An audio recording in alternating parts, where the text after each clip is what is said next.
Hello, we're trying something new. I don't know if it'll work or not. Our today's lesson, the title of it is Joseph Rises to Power. Today's lesson starts in Genesis 41, 1 through 4. We have seen Joseph in prison. We have seen him at 17 years old taken by slave traders. We have seen Potiphar purchase Joseph. We have seen Potiphar recognize the value of Joseph and how Joseph rose in power within Potiphar's house. We have saw that Potiphar's wife had a great longing for Joseph in a sexual manner. And she made advances toward Joseph, and Joseph declined every time. It got out of hand. She grabbed a hold of him and he escaped, but probably she wanted to react as a woman scorned, and she accused Joseph of trying to rape her. Potiphar had to take his wife's side over that of a slave, but he knew the value of Joseph.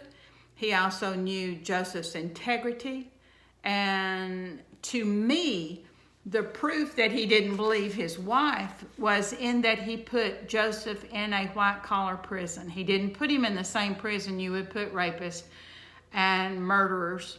He put him where the king's prisoners would be. So that's where we're at.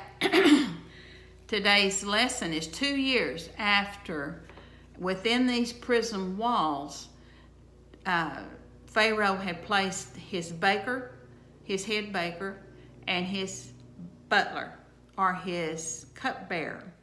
There was something going on that made him suspicious of these two men, some big plot.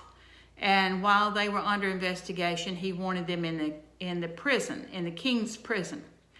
Potiphar took charge of these two men, brought them into the prison, and then turned around and assigned Joseph to watch over them and to care for them. You see Potiphar and Joseph still working together. Joseph was like a trusted trustee of this jail. He was running the thing now. The chief prisoner, or the chief guard, had given him that delegation. So now the baker and the butler had dreams, which Joseph interpreted. The butler's dream, he was so assured that what he said would happen, that he told the butler, he said, please tell Pharaoh about me. Please get me out of this place. I don't deserve to be here. I've done nothing wrong. But it didn't happen. We're now 2 years later. Genesis 41, 1 through 4. Then it came to pass at the end of 2 full years that Pharaoh had a dream, and behold, he stood by the river, and suddenly there came up out of the river 7 cows, fine looking and fat, and they fed in the meadow.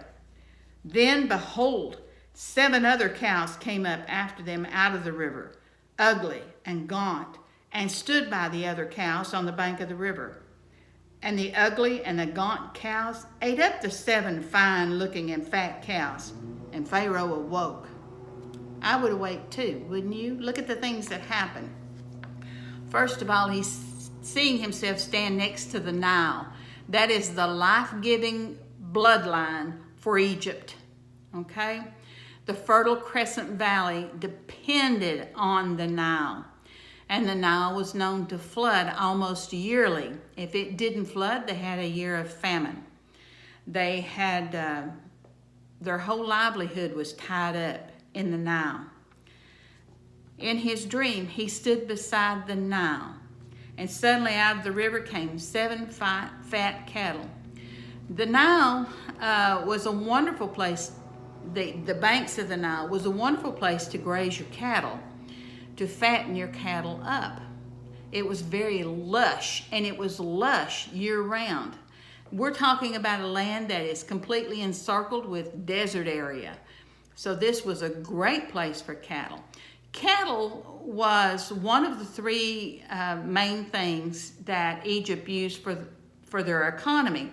Grain was number one, very, very fertile land. The second was their cattle. The third was precious metals that they mined in that area. Then behold, these 7 cows. Now cows, remember, cows don't eat meat, right? Cows eat grain. They eat grass. They're not carnivores. They're herbivores. So that would really take Pharaoh's attention that these 3 ugly, gaunt, lean, nasty-looking cattle would come up and devour the fat, sleek, healthy-looking cattle. Something very, very different here, and he recognized that. But another particle on this, if you look at verse 4, is the gaunt cattle, even after eating the 7 healthy ones, didn't look a bit healthier, didn't look a bit fatter. They consumed everything, yet had no positive effect on them. And Pharaoh awoke, and he must have thought, well, I eat too many beans and rice or something. But he didn't put a whole lot of thought into it. But he went back to sleep. But something was going to happen. In verse 5 through 7, the Pharaoh, now he wasn't alarmed yet, but he slept. And he dreamed a second time, and suddenly 7 heads of grain came up on one stalk, plump and good. Then behold, 7 thin heads, blighted by the east wind, sprang up after them. And the 7 thin heads devoured the 7 plump and full heads. So Pharaoh awoke, and indeed it was a dream. We're told in this that Pharaoh's dream was so vivid that he thought it was reality. He didn't realize it was a dream until he awoke. Have you ever had a dream that you knew you were dreaming in the middle of the dream? Or when you woke up, you automatically, immediately said, well, that was a weird dream. Well, Pharaoh evidently went so sound dead asleep. And then the second dream came. These grains of wheat is more than likely what he's talking about, or barley. Either one of them usually has 1 full head of grain per stalk. They may have some suckling heads on there, but they won't be as big as that one. But when these stalks came up, they had 7 heads that were all full, that were just plump and good and bountiful. But then as he was admiring them, the east wind sprang up.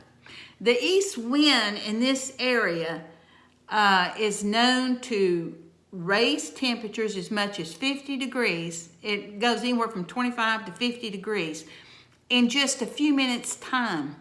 And it doesn't happen very often, but when it happens, it's devastating to the crops. You can imagine what your plants would look like if all of a sudden it went from a balmy 70 degrees up to maybe 120 over maybe just an hour, hour and a half's time.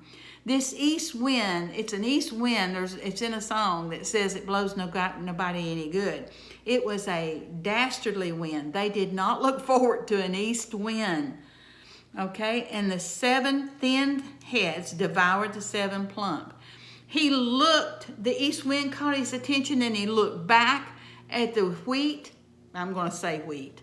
He looked back at those heads of wheat, and they had shriveled up and fallen, and then the heads that came back from that were sparse and spotty, and they were thin. They were just of no benefit. Okay? Genesis 41:8. Now it came to pass in the morning that his spirit was troubled, and he sent and he called for the magicians of Egypt and all of his wise men. And Pharaoh told them his dreams, but there was no one who could interpret them for Pharaoh. Okay, there's a lot to unpack in this one verse. he came to pass in the morning that his spirit was troubled. He couldn't get these dreams off his mind. He knew that there was a message in these dreams. You know, if you've ever had a spiritual dream, I have not, but I've talked to and listened to people who have. When you have a spiritual dream, you know it, okay? You know that there's a special message, that there's something about this dream that is vitally important. If it comes from God, He will send you some way to understand the symbols that are living. There's two kinds of dreams. There's allegory dreams, and then there's literal dreams. An allegory is like the one we're seeing here that uses symbols. And then a literal one is like Joseph had in Matthew when the angel came in a dream to tell him to marry Mary. That was very factual, very literal. These are symbolic. These are allegorical dreams. And when he woke up, he knew that he couldn't define, he couldn't tell what was going on with these dreams. So what he did was he called the magicians of Egypt, their wise men, to the throne room, where he told them the dream. And they either had no idea what the dreams meant, or their explanations for the dreams was not acceptable to the Pharaoh. What he told them, he said that was no one could interpret them for the Pharaoh. I heard one pastor say that there is one reason that he believes that they did interpret it, but that Pharaoh did not accept their interpretation. Pharaoh would have known, because when you talk about the Nile, you're talking about the lifeblood of the whole country, actually the area around Egypt. And when these magicians and wise men wanted to tell him what the dream meant, they tried to make Pharaoh the key player, and he knew he wasn't a key player. Remember when the butler had his dream? He was actually doing something. He squeezed the grape, he poured it into Pharaoh's cup, and he handed it to Pharaoh. You remember the baker's dream. He had the baskets on his head and the birds ate, and he never even got to go to see Pharaoh. He didn't get to serve in any way. Well, that's active and inactive. The butler was active in his dream. So the dream was about him. The Pharaoh was not active in this dream. I've got a sneaky suspicion this Pharaoh is smart enough to know that they're not telling him the truth. So he's perplexed. He's very perplexed. So I can see him. I don't know if this is what happened because it doesn't tell us in Scripture, but I think he sent him away. I think he's perplexed and pondering what these dreams meant, and he has his butler, his trusted butler, in the room with him. In verse 9, 10, and 11. Then the chief butler spoke to Pharaoh, saying, I remember my faults these days. When Pharaoh was angry with his servants and put me in custody in the house of the captain of the guard, both me and the chief baker, we each had a dream in one night, he and I. Each of us dreamed according to the interpretation of his own dream. I would be reluctant as the butler to remind the Pharaoh of the time he threw me in jail, but he has to. He can see how distraught, how frustrated the Pharaoh is, and he has enough regard to him that he wants to help. He also calls it a fault.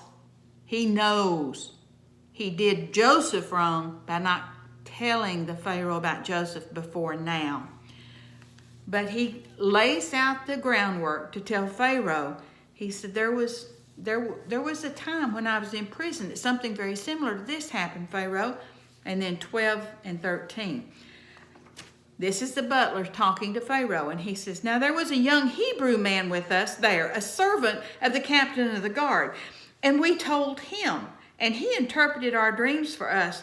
To each man he interpreted according to his own dream. And it came to pass, just as he interpreted for us. So it happened. He restored me to my office, and he hanged him. Oh my. He says, he said, we had this dream and we couldn't figure it out ourselves, and the people around us couldn't. But this young servant, this young Hebrew man, he was a servant to the captain of the guard. Did you catch that? They recognized how special Joseph was and didn't recognize him as a prisoner, but recognized him as a servant of Potiphar.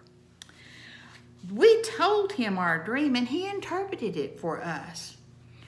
And wow, everything he said came to pass just as he said it would.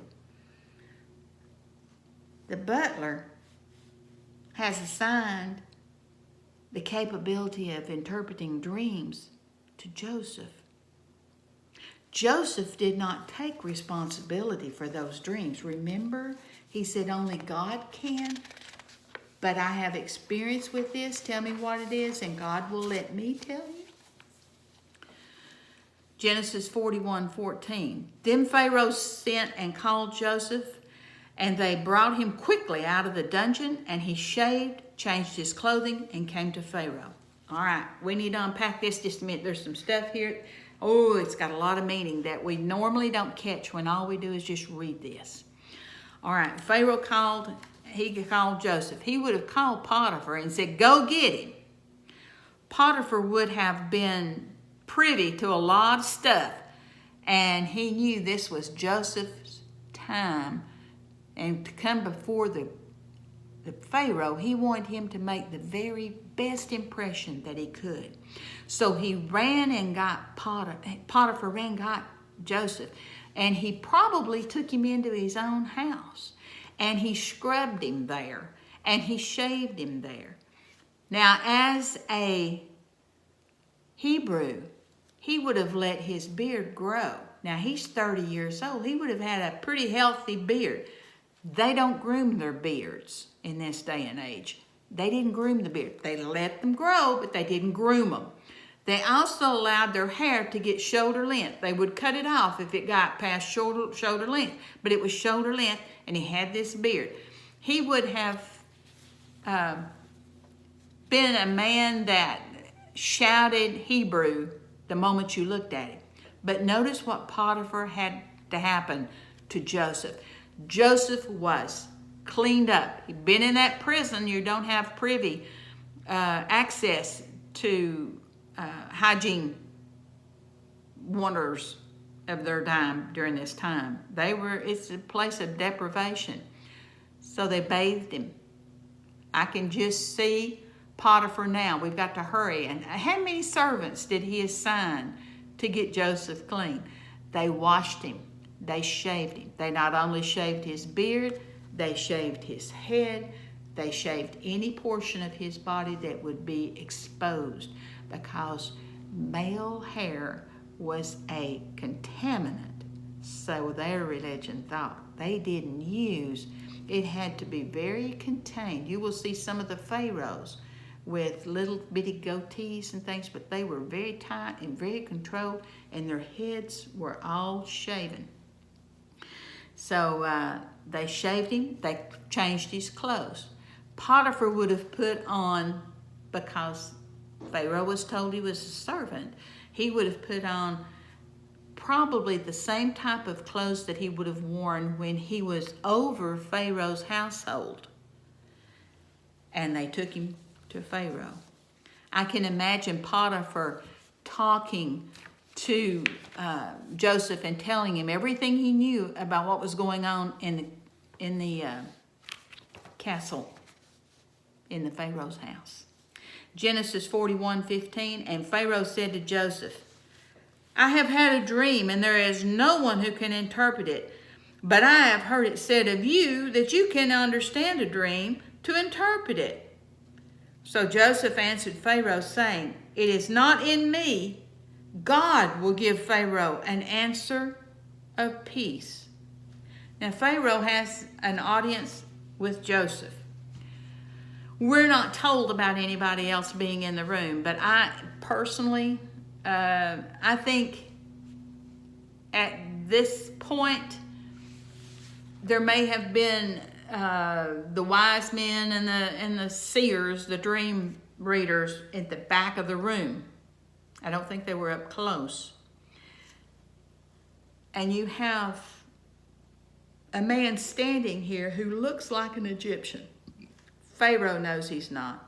Potiphar knows he's not. The jailer knows he's not.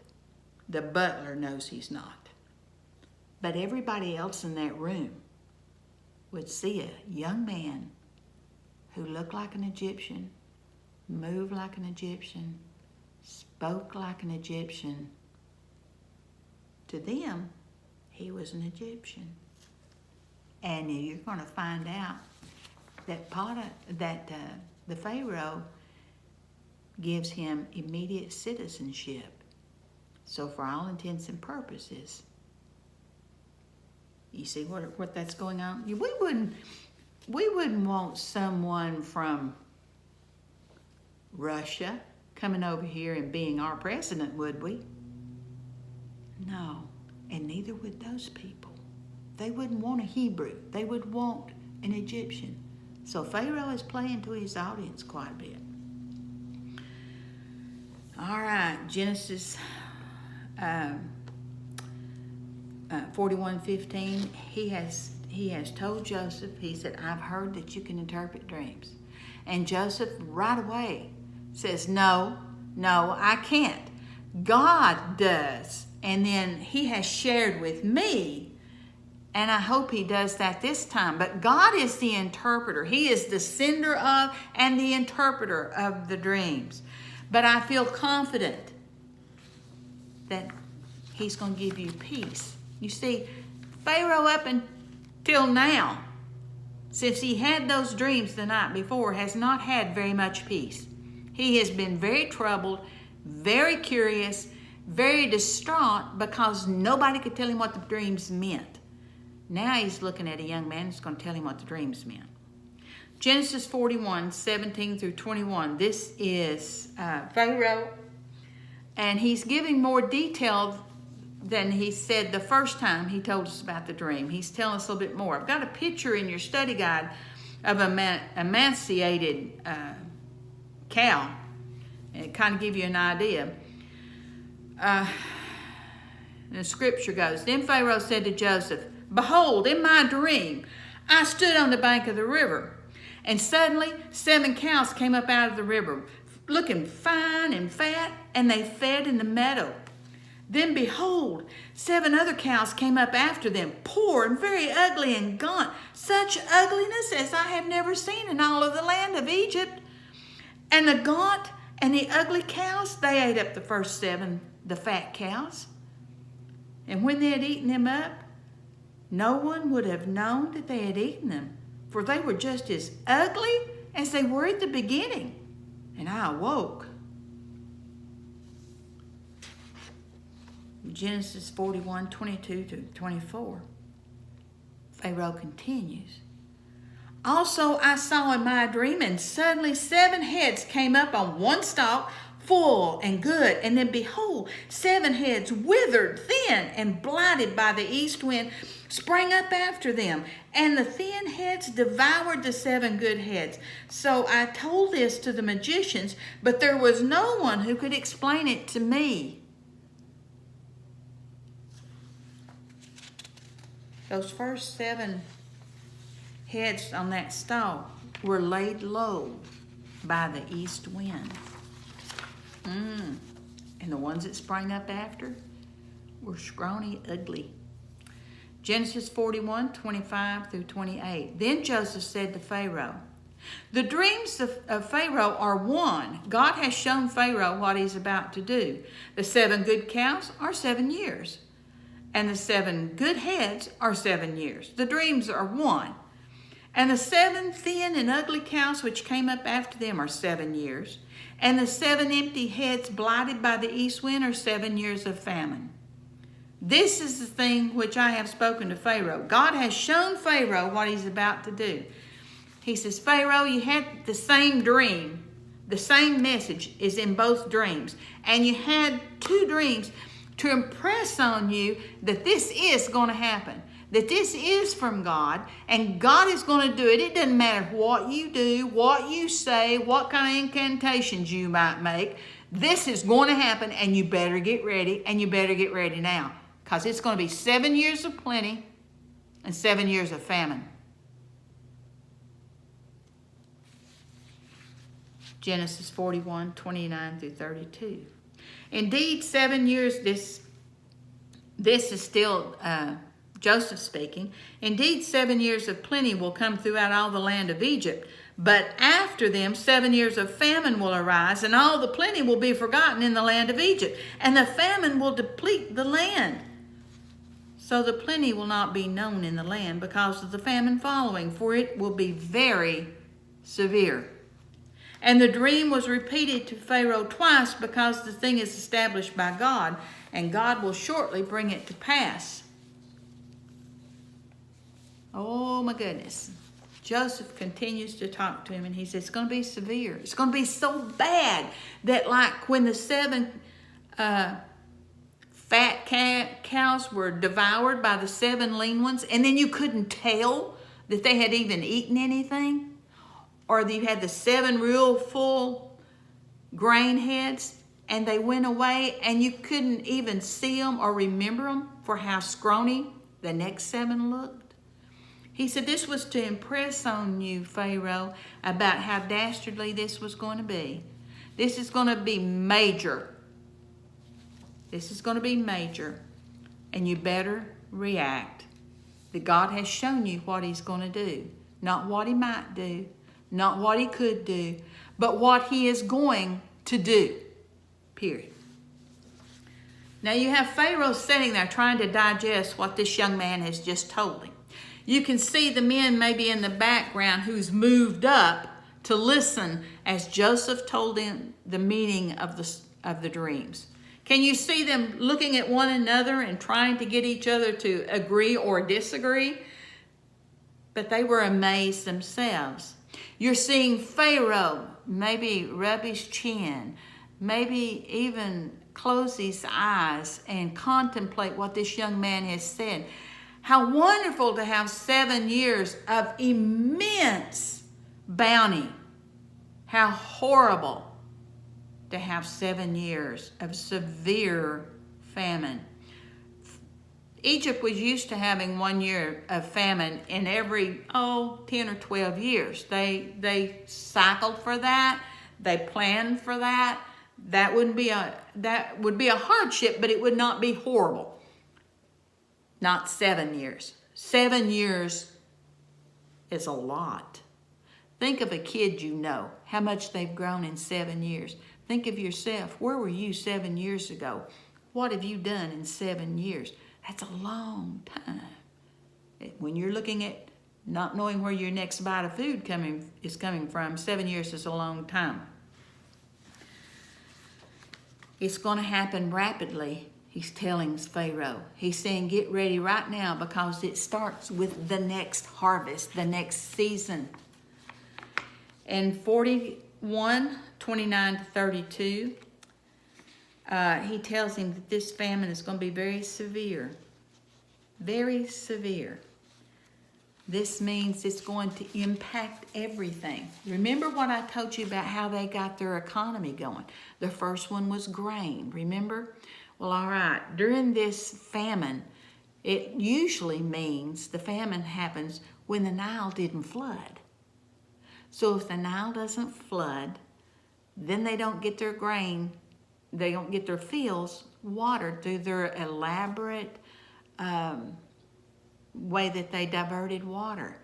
If the grain is not there, if the lush grazing is not there, the cattle don't survive. Okay, so now we've knocked out the grain, we've knocked out the cattle industry. If you can't feed your workers, if your workers are having to work as hard as they can just to scrounge up something to eat, they're not going to be in your mines working in your precious metals. So Pharaoh is sitting there digesting everything this young man said, and what a catastrophe this is going to be for the land of Egypt. The land of Egypt could very well go out of existence at the end of this 7-year famine if something doesn't happen. I can see Potiphar standing there watching Joseph, can't you? You see Joseph turn around and maybe look at Potiphar, glance at Potiphar, or maybe he didn't. Maybe he kept his eyes strictly on Pharaoh. Excuse me. So then we're going to see Joseph began to speak. Joseph says in verses 33 through 34, "Now therefore, let Pharaoh select a discerning and wise man, and set him over the land of Egypt. Let Pharaoh do this, and let him appoint officers over the land to collect 1/5 of the produce of the land of Egypt in the 7 plentiful years." Now listen to what he's saying. This super duper smart. Super duper smart. Plan 1, pick one man. That's his only job, is to take care of making sure there is enough supplies in that we can survive 7 years of famine. Pick one. He's got to be honest. He's got to be discerning. He's got to be exceptionally wise. Pharaoh, this won't work if you try to do it by committee. You need one fella over it. And Pharaoh, this is what I think you need to do. This one guy needs a staff.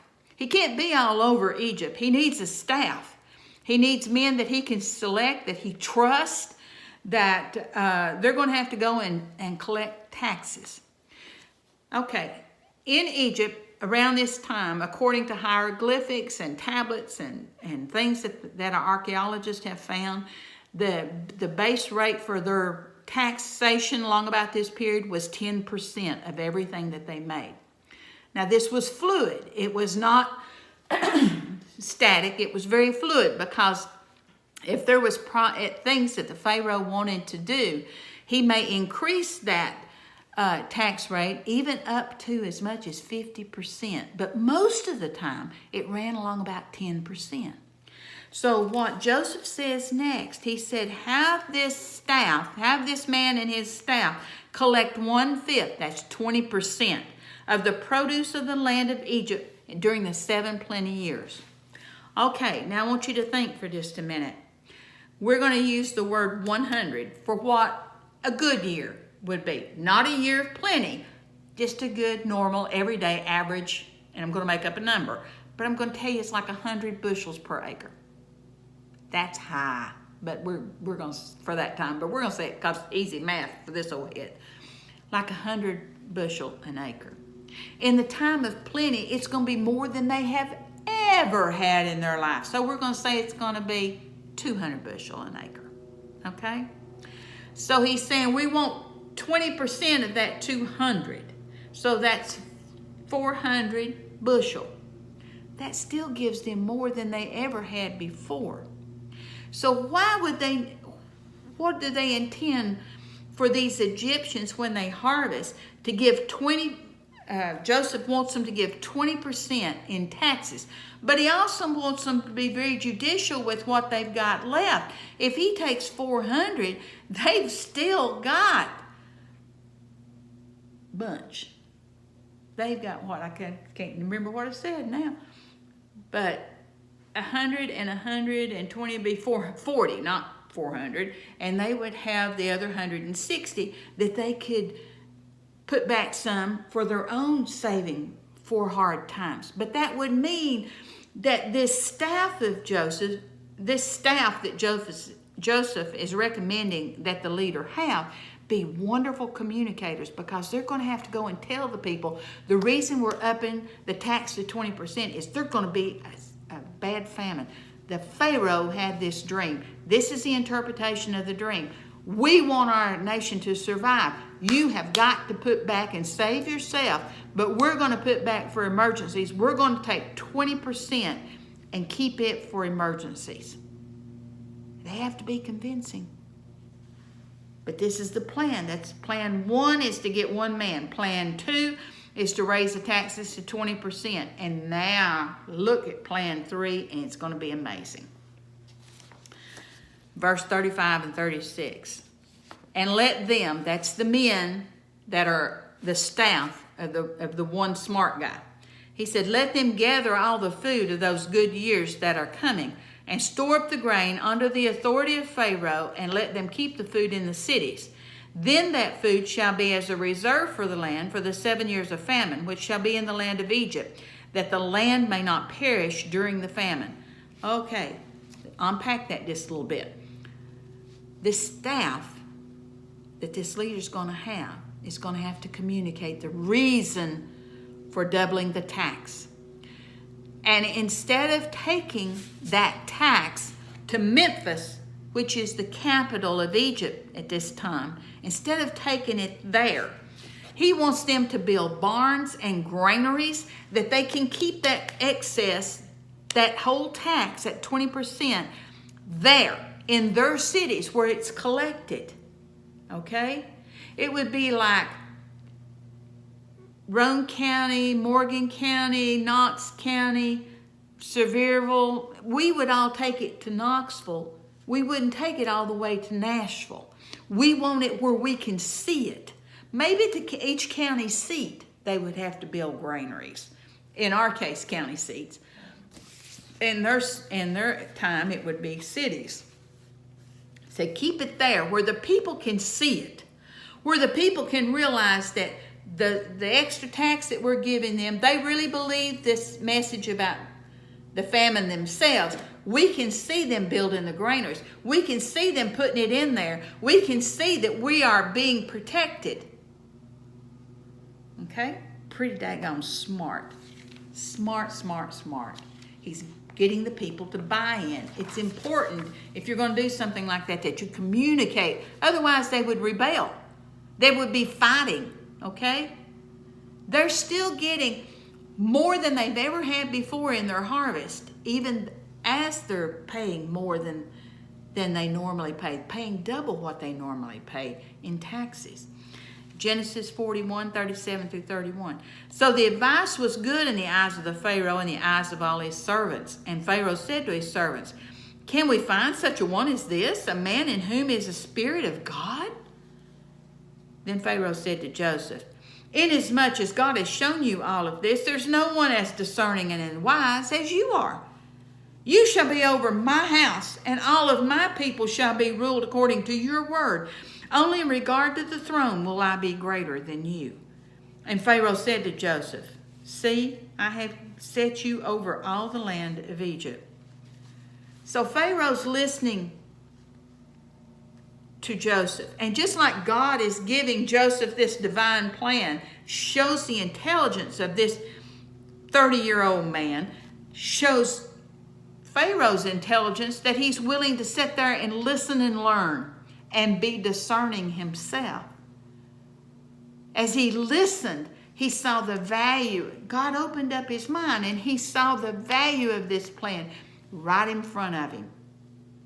He saw what he could do to preserve his own land, to save his own people.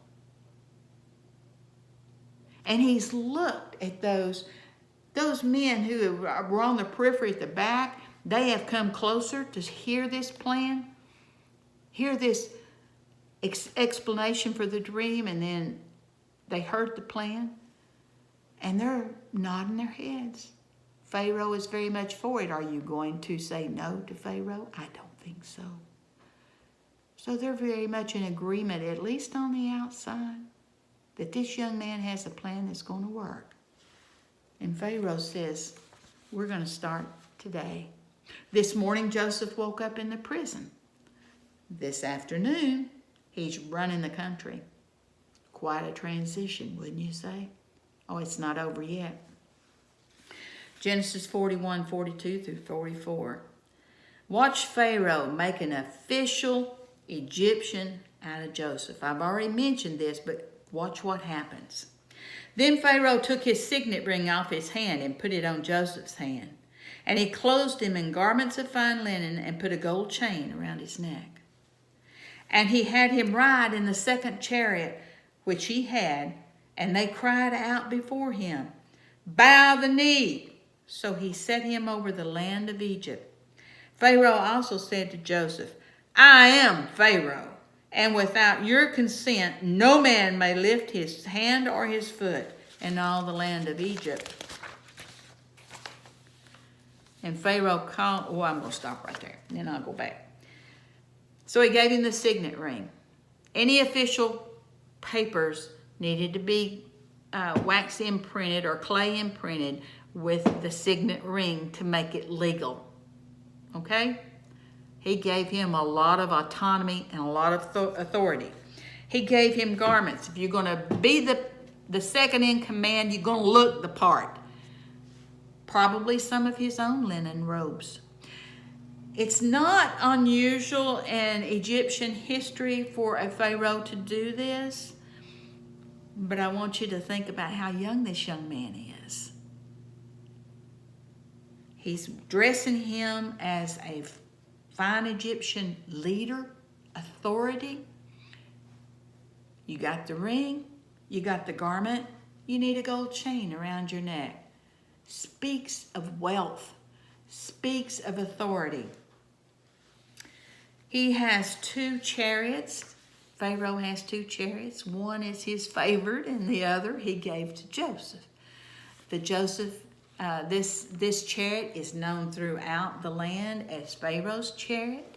Anytime it is seen, you must assume that the person riding in it is Pharaoh himself, and you act accordingly, which is mean you bow your face to the ground. If you stand upright, you bow from the waist with your eyes upon the ground, and if you were in a sitting position, you lie down with your head down.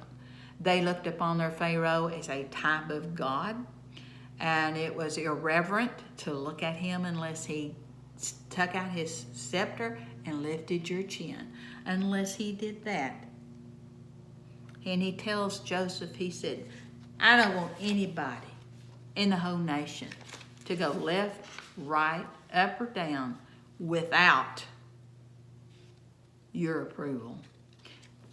This problem is so big that you seem to have the answer, Joseph. I want you to have free reign. Nobody's going to buck you on this.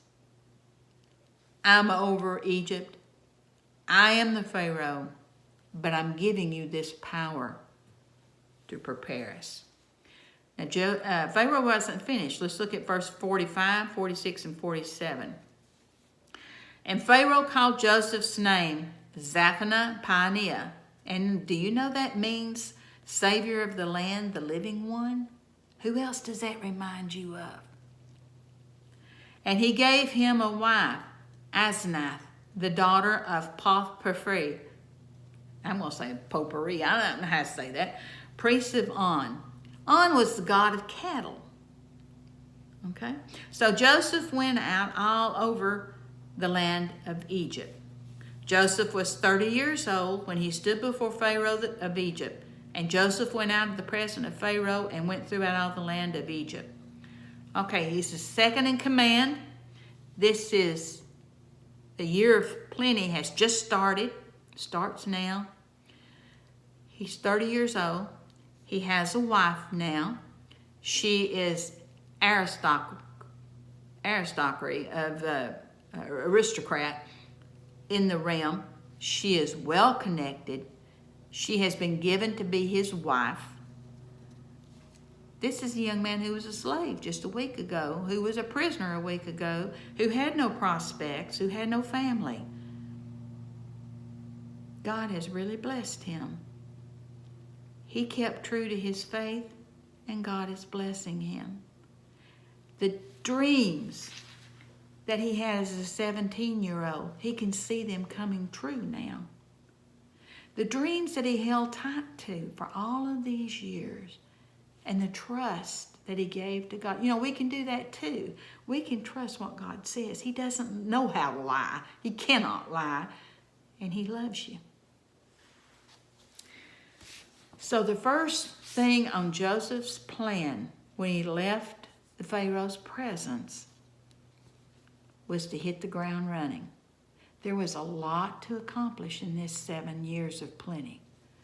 Granaries to build. Communications was very high on his list. Securing the help of men he could trust. So in verse 48, Joseph gathered up all the food of the 7 years which were in the land of Egypt and laid up the food in the cities.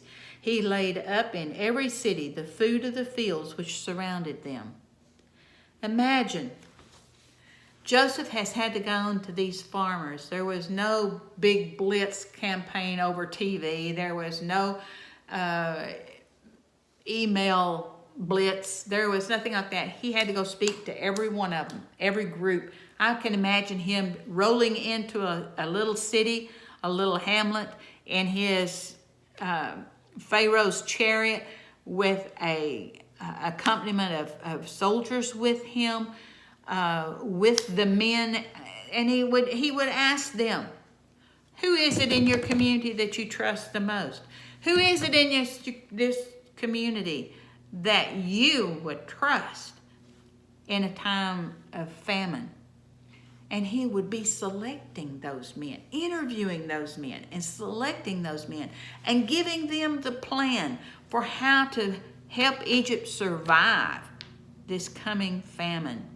He would then give them plans for granaries, for holding bins, for grain. He would also help them to understand how important it was, the communication with all of the farmers, all the producers in the area. And he went from one town to the next town, to the next town, to the next town. What a busy, busy man he would have been. Busy, busy man. His wife didn't get to see him much, I'll bet. He gathered it all up. I think that Joseph was one of those men who was keenly aware of everything that was going on around him.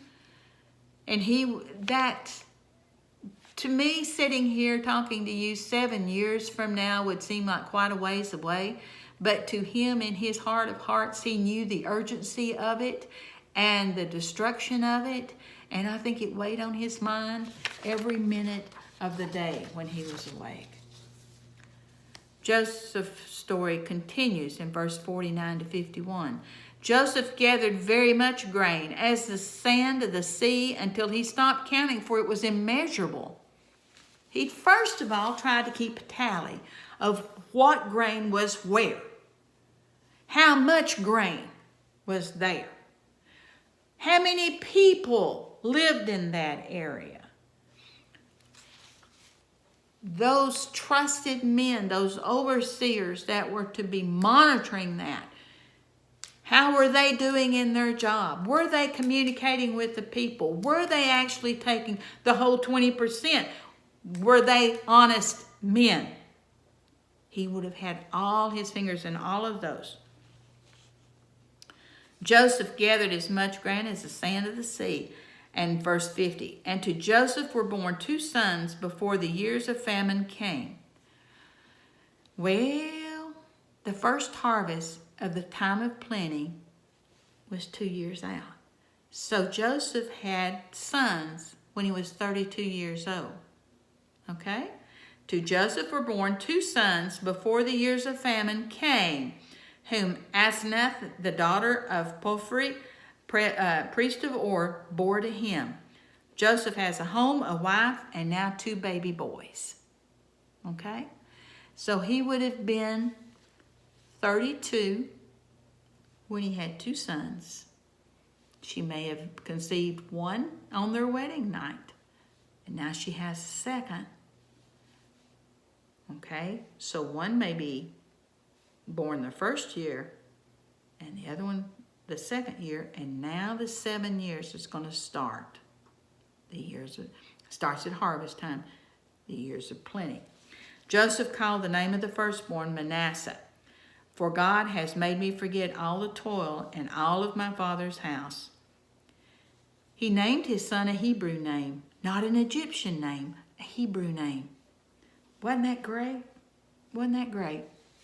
And do you know that this name means that it was now all right to forget the good times he now had overran. He was able to forget and forgive what his brothers had done to him, even what Potiphar's wife had done to him.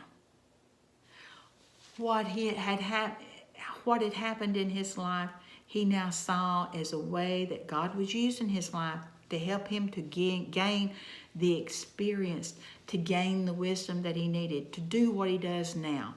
What he does now is wonderful. He sees his life as such a blessing now that God has blessed him more than he ever dreamed. And when the second child, verse 52, named Ephraim, he said, God has made me fruitful in the land of my affliction. Again, a Hebrew name. It means he was twice fruitful. And Joseph, he couldn't think of his life getting any better. He was at peace with himself, doing what he knew God wanted him to do. And he felt very blessed. Then the 7 years of plenty, which were in the land of Egypt, ended. Okay, so 7 years. All right, let's get it together. Joseph's sons were born before the years of famine came. Oh, before the years of famine came. I read that the first time is not famine. So we have now the years of plenty are over with, and they were born 2 years before, so that'd be 5 years. They were born in year 5. I've got to write this down so I can see it. Know what I'm telling you. By the 5th year of plenty, he had his 2 sons.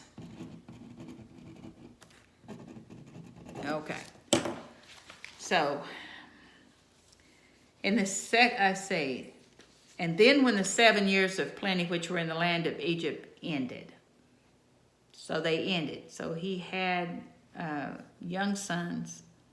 He was now, with 7 years of plenty, he was 30 before it started, so now he's 37. All right, and now the 7 years of famine began.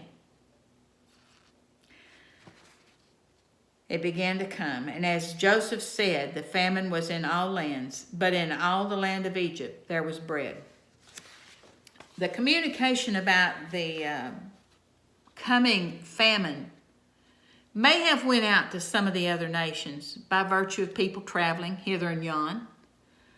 I don't think Joseph made a concerted effort to make sure that other places knew. He didn't have the time to spend educating them. He had too much to do in Egypt. How many times did it run through his mind that his father and his brothers were in Canaan and the famine was going to hit there?